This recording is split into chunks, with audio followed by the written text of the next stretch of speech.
much. Welcome to everybody.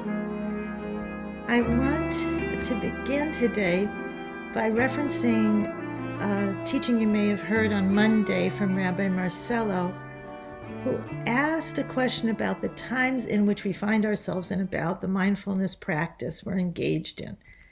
He asked, what happens if you don't like the present where you find yourself? And there is one answer he did not give. He did not say, you can complain. That wasn't one of the options on his menu. But I notice in looking at this week's Torah portion, Beha'alotecha, that it is a very popular answer. And it's popular not only in the Parsha, but obviously in our own times, in our own lives as well. There's an old expression that I love. Jews are just like everybody else, only more so. It is a human foible to complain, but the Israelites turned complaining and kvetching into a high art in their desert wanderings, and particularly in this week's Torah portion. So I want to talk about that and look at complaining and perhaps some antidotes to complaining. And I'm going to begin by sharing my screen with an example in the Torah portion that is probably the most neutral complaint. Some might even say it actually doesn't qualify as a complaint. And the circumstance is that they were celebrating the first anniversary of the Exodus from Egypt, which required a Paschal offering. And some people had come into contact with corpses. And in biblical law, anybody who comes close to the nexus between life and death, particularly if they touch a corpse or have any kind of direct proximity to a corpse even, is ritually impure and not eligible to enter into the sacrificial system. So therefore, the people who had this experience were not going to be able to participate in the Passover sacrifice. And they approached Moses and said, although we are impure by reason of a corpse, why must we be held back from presenting the sacrifice at its set time together with the rest of the Israelites? So you could say this is merely an appeal, or you could say there's a tone, lama nigra, why are you shoving us backwards? Why should we be pushed back? There's a tone slightly of complaint here, but yet it's respectful. And Moses has this very humble answer. He says, Imdu ve'eshma'a ma yitzaveh Adonai lachem. Stand by, stand still, and let me listen and learn. Shema means to listen, to heed, and to understand or learn. Let me listen and learn what God commands concerning you. And this only happens a few times in the entire Torah, where someone comes to Moses with a question or a new situation arises, and Moses says, wait a minute, I have to ask the boss. I'm not sure about this one. So this is one of those times, and the answer comes back with Pesach Sheni. There is a second chance. There is a second Passover exactly 1 month later for anyone who may have missed the first one by reason of ritual impurity.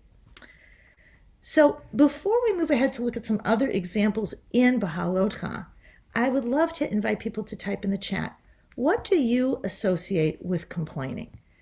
What leads to it? What comes from it?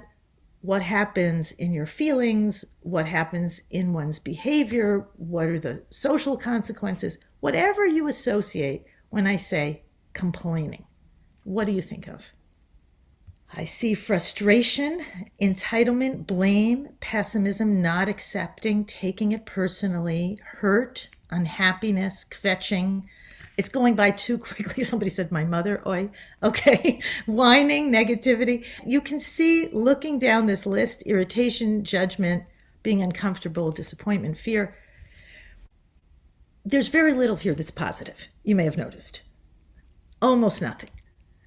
I mean, I'm sure there are positive things about your mother as well as her complaining or her leading to complaints, but a sense of venting may feel temporarily like a relief, but there's very little that's long-term good or happy in this giant list that we're seeing of what do you associate with complaining. Now I'm going to show you my list here that I created, and it's a little word cloud.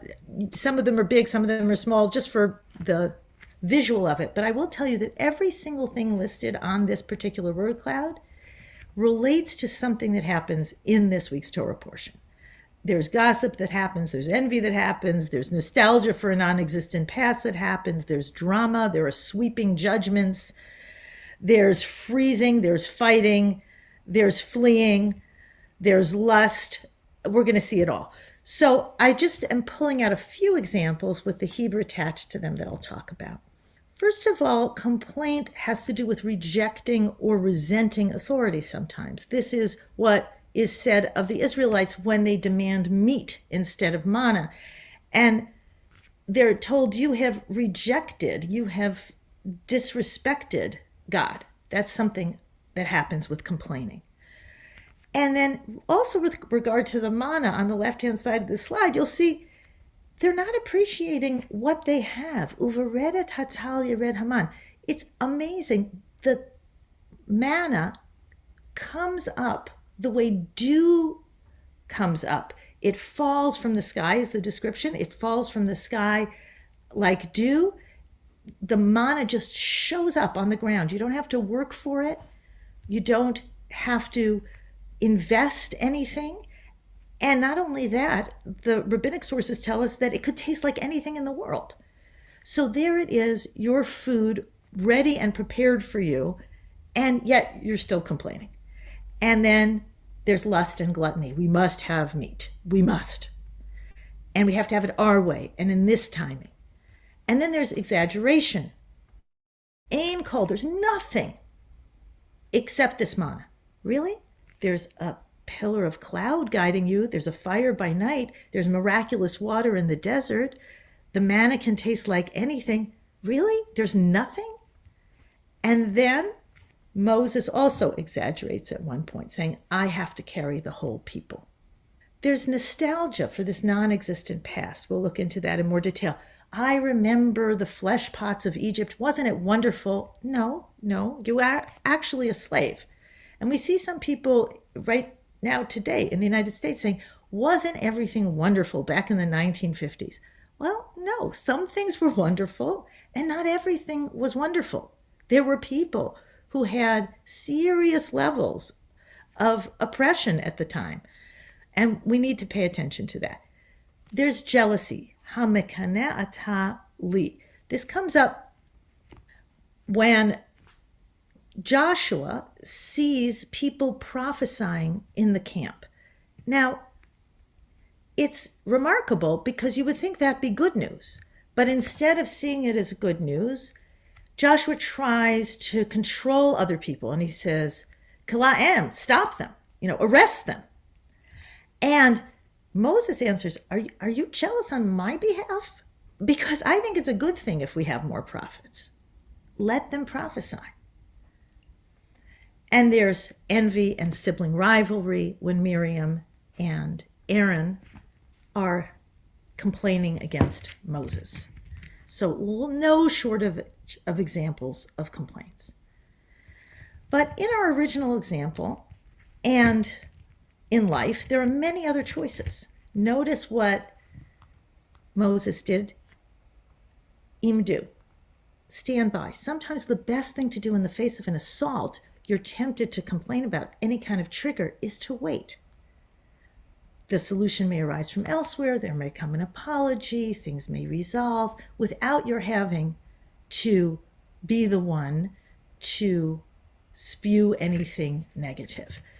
And there's also a process of gathering information that Moses says, let me hear, let me learn what is the right thing to do.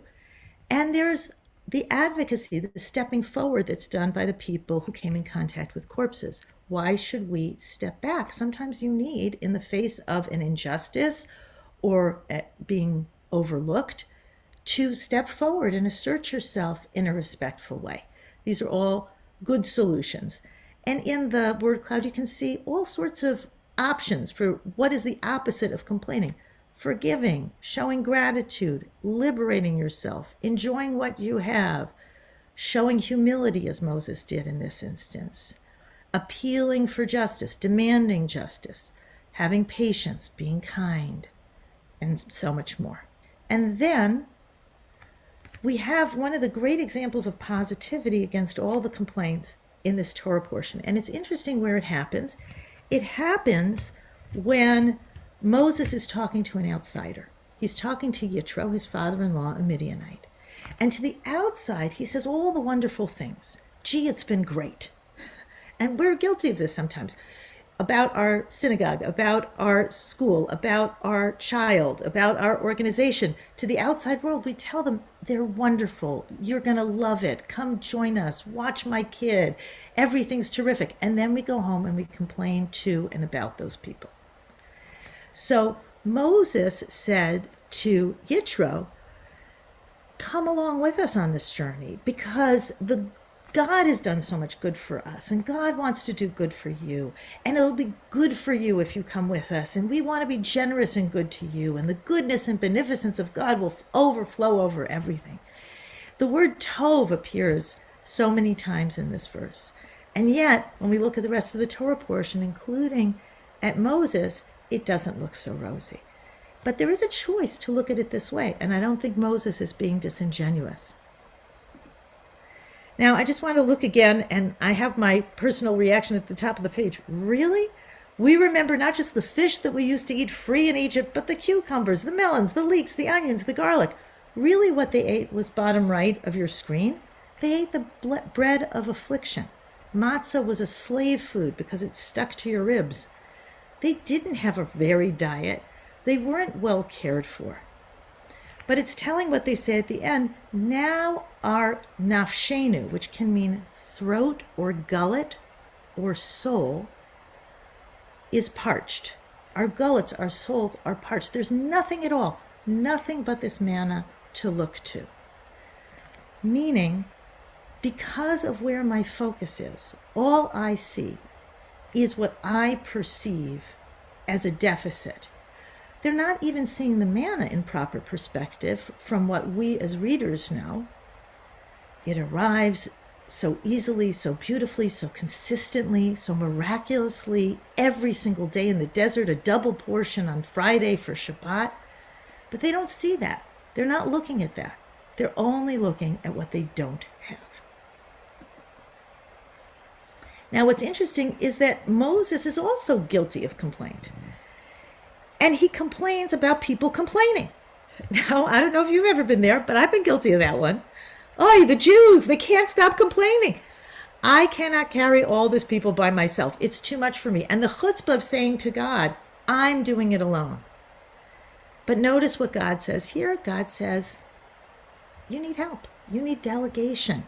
Let me gather 70 people to help you, and you won't have to carry it alone.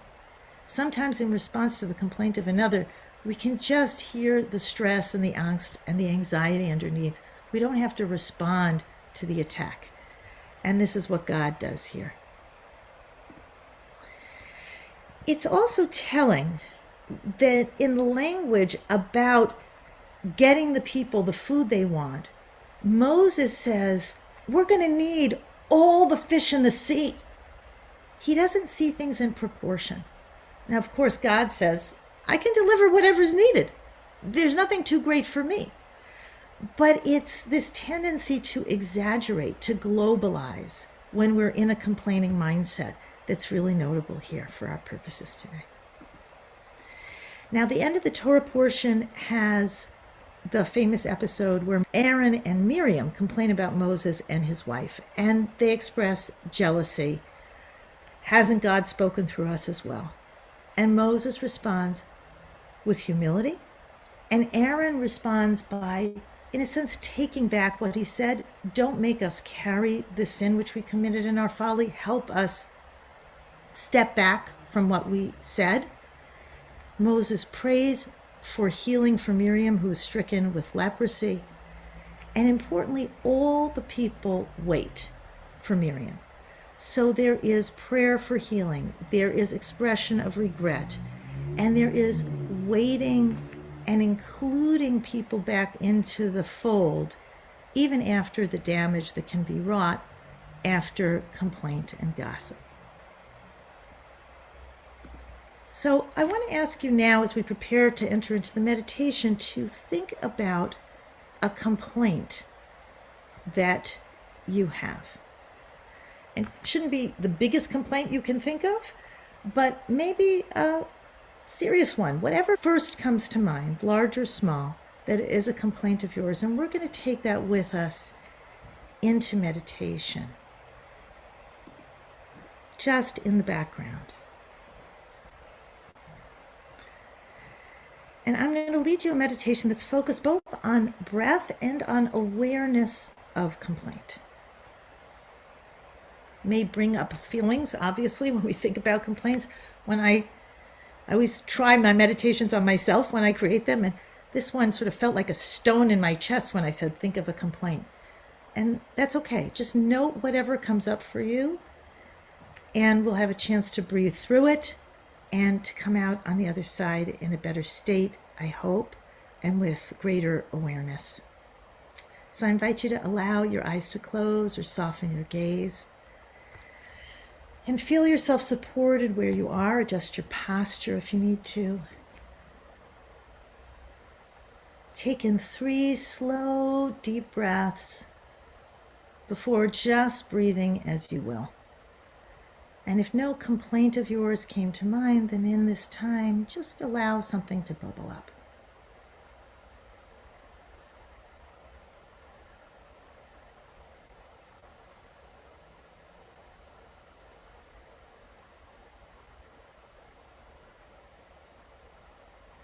And if you notice tightness or discomfort anywhere in your body, just imagine that the oxygen you're breathing in is going right to those points of tension and helping them unwind and unravel and relax.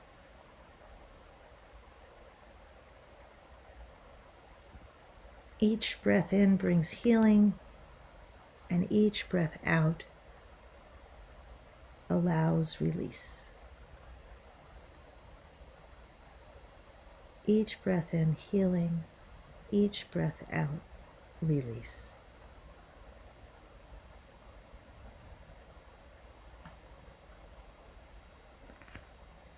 You might feel yourself a bit heavier where you are, and more relaxed.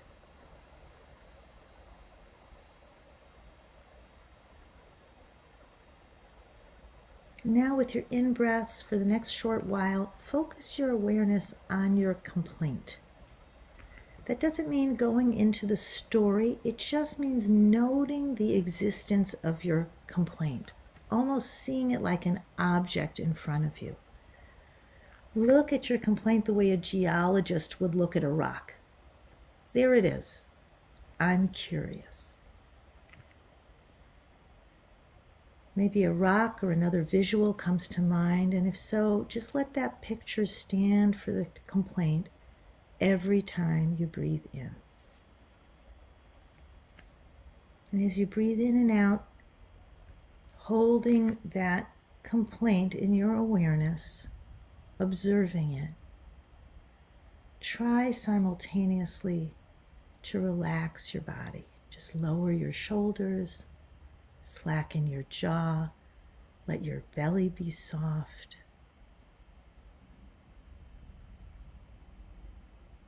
Let your hands be limp.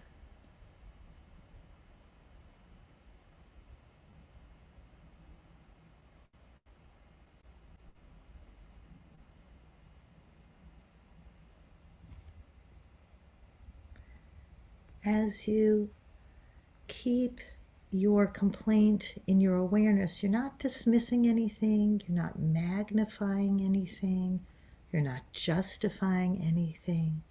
You're just observing what is already true for you. You have a complaint, and this is it.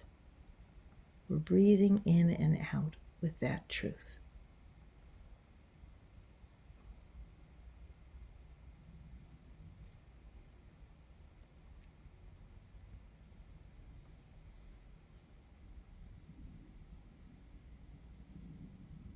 Just keep breathing through any feelings that may come up.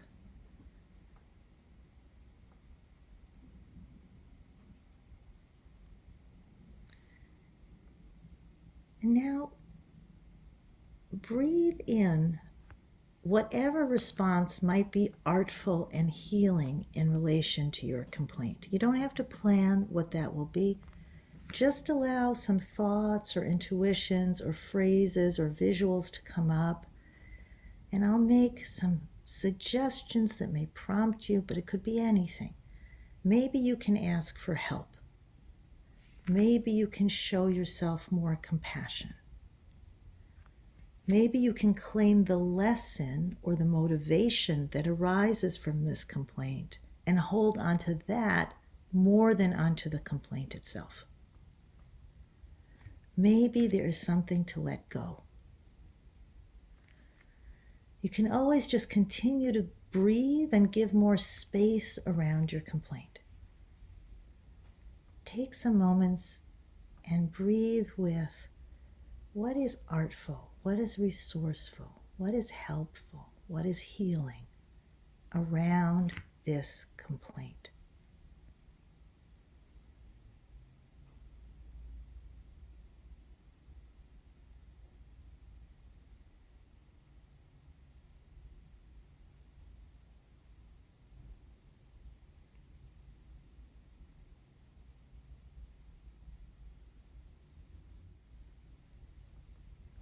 And just keep breathing and invite in any answers or any intuitions about how you might relate to your complaint in a way that is healing and healthy for you.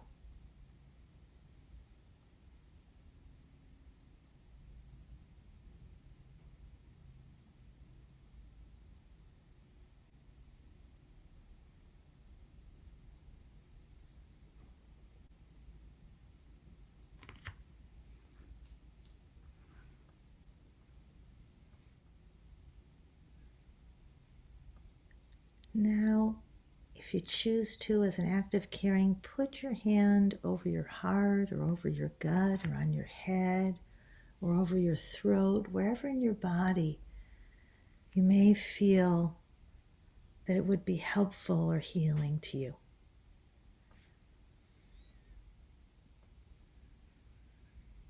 It's not easy to go on a journey. Along the way, it's the human condition that we will have complaints. It's not easy to go on a journey of awareness, and we have sometimes good reason to resist the present. So just breathe in and breathe out with compassion.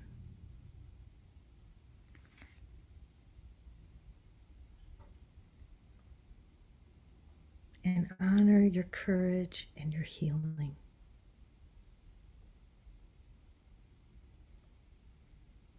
Whatever came up or didn't come up on a conscious level, you have surrounded complaint with spaciousness.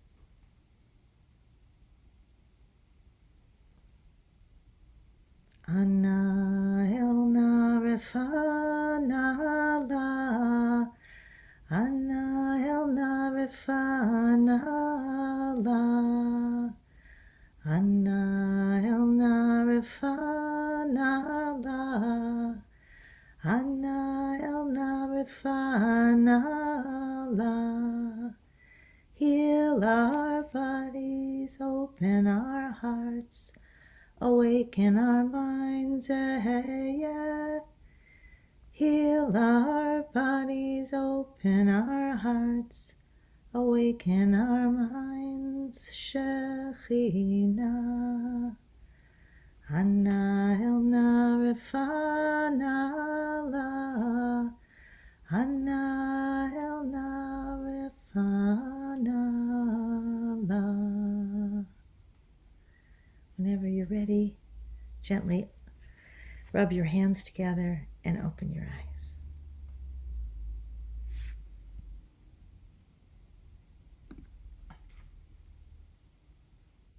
Thank you so much, Rabbi Debra Orenstein. Such a beautiful, beautiful practice today, and one that I'm sure we all can relate to and really use in our lives. I'll be speaking for myself. I really love how you interject those things, like as in Moshe saying, gee, I don't know, I got to ask the boss on that one. Let me check with the manager, see what to do in this situation. I think that I don't know if you remember off the top of your head, but that doesn't happen very often. But it's one of the remarkable things about how the Torah describes Moshe as willing to say, "I don't know. I need to find out. I need to consult on that," as an expression of humility, of anava. And one of the things I appreciated about this teaching was that it didn't say, like, stop complaining, stop being such a fetch. It recognized that complaining serves a function, and it comes up. It's there, and you invited us just to notice it and to create some space by using the teaching from Moshe, to stand by and listen. Let's investigate with curiosity what this is about, and instead of reacting, building on the reaction of the complaint, substituting a response that's really was so beautifully graphically represented in the word clouds that you created. So I wanted to invite you just to kind of review that first of all, to see if I got that right. And, I think it's really helpful for people to hold on to that. So every time we experience a moment of complaint internally or express it externally, we can bring this practice into play. So thank you. Beautifully summarized, I think. I'll say a couple things. Yeah, it is an expression of humility, obviously, to say, I don't know, when Moses says that. And the times when he does consult tend to be times, they're few in number, but they tend to be times when there's an issue of justice and inclusion. Like another time is Right. Benot Tzlofchad, when the daughters of Tzlofchad said, what about us? Right. Our father didn't have sons, and who's going to inherit his land? And there's, interestingly, in both those cases, with the daughters of Tzlofchad and with the people who are impure, there's a sense of defensiveness. We didn't do anything wrong. We were just in touch with a dead body. Our father wasn't part of the assembly of Korach. He was just a man without sons. And I think that happens when we're excluded. Sometimes we go right to complaining, and sometimes we go to, what did I do wrong? And both of those are represented Yeah. in this week's Parsha. But the other thing I would say about complaining in terms of how it works and what are the mechanisms and when is it allowed, the sense that injustice is out there gives us a kind of a righteous indignation and a desire in some ways to complain. And sounding the alarm can be a very important role in this world, and there are people who know how to, what we might say, complain, point out what isn't just right, inclusive, etc., in a way that moves everybody forward. Yeah. But that the fetching style, the sort of rehearsing injuries that happen to you, that's not particularly helpful, as we saw from that amazing flood of associations that happened in the chat. That was great. And I remember I was teaching on gratitude many years ago, and I asked, so what's the opposite of complaining? And people assume the answer is gratitude. Because when you complain about something, the sort of should of it is, well, you should be grateful. You shouldn't complain, you should be grateful. But sometimes the answer to a complaint is not a should of gratitude. Sometimes the answer is, we need a change in public policy. Sometimes the answer is, I need help. I need a nap. I need to lower the temperature here. I need to forgive. I need to let go. I need to delegate. There's 1,000. Or sometimes it is, I need to notice my blessings. My eyes, as in the Parsha, are only on this small section of what my reality is. And the truth is, I do have a lot to be grateful for, and there is a bigger perspective. But sort of shooting people into gratitude and away from complaint doesn't really work. I'll tell you a great story, and I wrote an article about this years ago called But Who's Complaining? About another time in the Torah when Moses complains. And I cited the work of the Reverend Bill Bowen.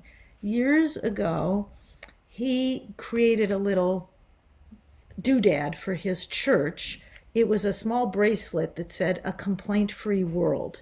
And he gave it out And he suggested that everybody put it on one of their wrists, and whenever they complain, switch wrists to notice how often you actually complain without being aware of it.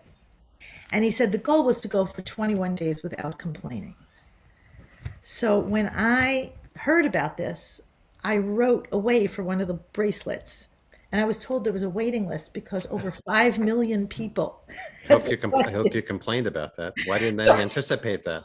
Who do you complain That's to? outrageous. A complaint-free world. It's a problem. So anyway, what the final statistic that really charmed me was they had to close to 6 million bracelets that they sent out, and fewer than 300 people who said that they made it 21 full days. So it is the human condition, and Yeah. it's forgivable. But if we all just oriented ourselves a little bit more toward all the positives that Hmm. were in that word cloud, toward Right. gratitude, toward forgiveness, toward patience, toward sometimes giving people the space and waiting them out, toward all the different concepts that may have come up during the meditation, then we're just going to all be so much better off. And the world will be a Yeah. better place. There's an aspect of complaining, which is identifying something which is not as we have a sense it should be, like right the way you were describing it. And then there's the pleasure of the complaining that feeds on itself. Like it feels so, there's a reward built into feeling, so, like you said, self-righteous or better than, or like that outweigh, that almost can feel more important than actually solving the problem, right? So Yeah. there's, I think for me, that's in that space that's created, that you're saying, just like notice the complaint, not judge the complaint, just notice and say, okay, like I actually, what I really want here is a solution, and I want to work towards a solution. And Mhm. that takes some of the heat out of, the excess heat, maybe, right? Turns, like, thinking about it, like my stove has an ultra heat flame for boiling water quickly, and then it has like regular, like, to turn the temperature down just so that it's, there's a nice simmer, right? So that it's warm enough to look for the solution, but not so hot that it's out of control. Well, And I what would say one thing about that, Mark, is yeah, that I think, it would be inhuman if you never needed to vent. right. If you never needed to do that. But the key is, I think, having sort of a covenant with yourself and maybe a few other people who are close Hmm. to you about how you're going to do it and when and how Hmm. much time you're going to give it. You know, is Hmm. it days? Is it weeks? Is it years? How long are you going to stay in that loop? I remember that same Reverend Will Bowen, who invented the exercise, he said, when he really felt a need to complain, he and his wife had a little code where he would, if he was just supremely aggravated by somebody, he would say, he sure can whistle. And that was a code for, I'm so fed up with this. I want to just, vent and Look for the good, right? but it was a Yeah. way of giving a code. I think you can have a covenantal complaint partner. I think you can Yeah. have a way of talking to people. There has to Hmm. be a safe space to do Hmm. that. Hmm. But then, as you said, to gear ourselves to look more towards solutions. All right. So on the other hand, there's this question. I'm so trained to not complain, but rather to look for the good or the improvement solution. Like for some people, the issue is not complaining. The issue is that they avoid the complaining. Creating space to complain and be held in it is so powerful. Actually, it was what you're just describing, right? How can I bring a complaint practice healthfully into my life as part of a healing and sanity maintenance? Fantastic question. Yeah, so I think I guess my brain went ahead. I didn't see that, but I That's right. That was. anticipated it by Mhm. saying, and I do think, look, everybody's different. We're all always striving for that Shvil Hazahav, that sort of golden Mhm. mean. And if the reason you're not complaining is you just accept insult after insult to you and you Mhm. allow yourself to be mistreated, that's not a good life balance either.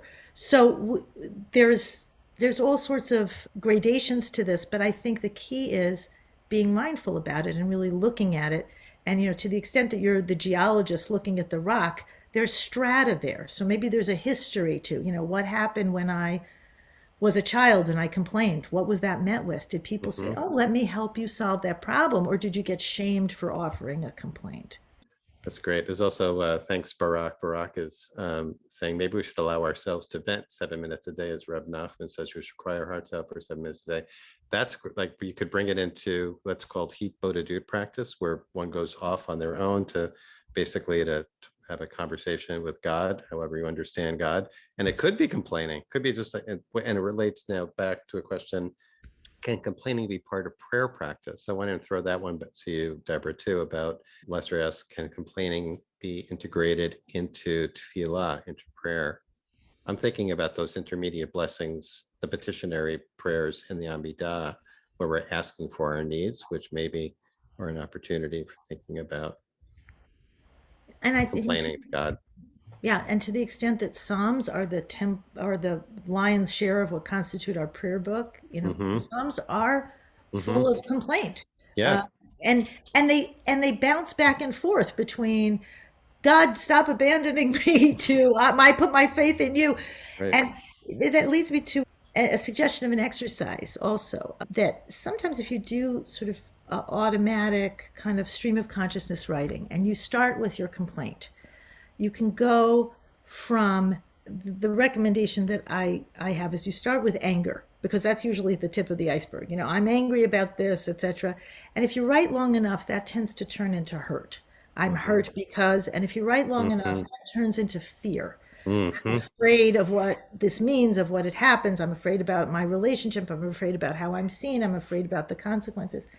And then if you keep writing long enough, it turns into wants and needs that, and here's what I wish for. And then if you keep writing past that, it turns into love because I care about myself, you, the institution, Mm-hmm. uh, whatever the source of the complaint is. And so that's another good way to get to it without denying the negative feelings, but getting past and through them to what's, olam chesed yibaneh, what's at the base, what's at the bottom of it, I think is often this sense of love. Because if you were truly indifferent, it wouldn't be a complaint. Mm-hmm. It would just be a thing that flew by you and it wouldn't matter. It just shows that I care. Being irate just shows that I care. And it's true, like so what you said. I mean, it shows that I care. So this is such a great topic. It's so rich. This practice really is something like what you're describing it, Deborah. It's like, moving from what, keep peeling the onion the way you describe, right? To peel from anger to fear and eventually to love. That just a reminder that this practice is really a practice of in an ongoing way of noticing and peeling layers of the onion of our experience over the course of the day. So may this practice stay with each of us. And really, kol hakavod, Deborah, it was a beautiful teaching and a really important practice for all of us. So thanks again for leading us as usual, and wish you all many blessings. Hope to see you soon. Please,